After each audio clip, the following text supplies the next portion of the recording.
First at 5, the state's new Alligator Alcatraz detention camp got its first visitor today. President Trump flew in on Air Force One to the new migrant center down in the Everglades. Beginning tomorrow, 3,000 migrants will arrive as they await final deportation orders. Fox 13's Evan Axelbank is in the newsroom with more on how this is all going to work. And Evan, the president was impressed. Yeah, mostly by how quickly the camp was built. It took 8 days for the state to put in air-conditioned holding cells for 3,000 people who can be flown out the moment approval is given by a judge, which the president says could be a member of the National Guard. The president welcomed cameras for his tour of Alligator Alcatraz, saying the chain link fences and easy access to an airstrip are proof of what he promised, a fast way to get illegal immigrants out of the country. This is an amazing thing that they've done here. Alligator Alcatraz got its informal name thanks to its remote location in the Everglades, with state officials ordering air-conditioned tents to be set up to house 3,000 people. 1,000 staff members will also be on site, including 400 security personnel and 200 security cameras.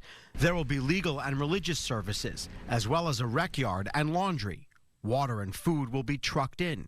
Sewage will be trucked out. We need beds to put them in place so that they can have their due process before they return home. And this facility is exactly what I want every single governor in this country to consider doing with us. This is the 4th facility in the state that can handle large numbers of migrants, critical if the state is to deport the 50,000 plus people living in Florida who have final deportation orders.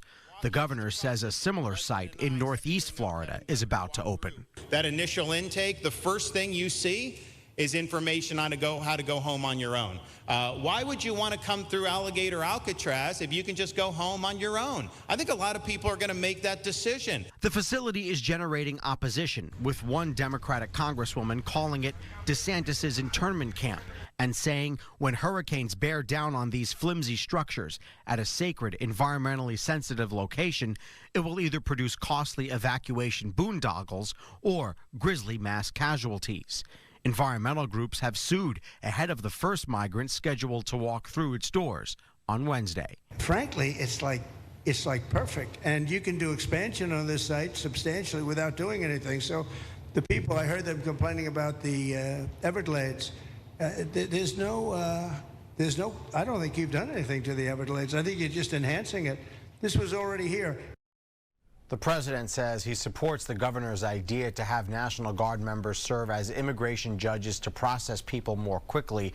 It's not clear how long it's going to take to process people and then to deport them, but they do expect the first inmates to get there by Wednesday. Haley. All right, Evan Axelbank reporting tonight. Evan, thank you.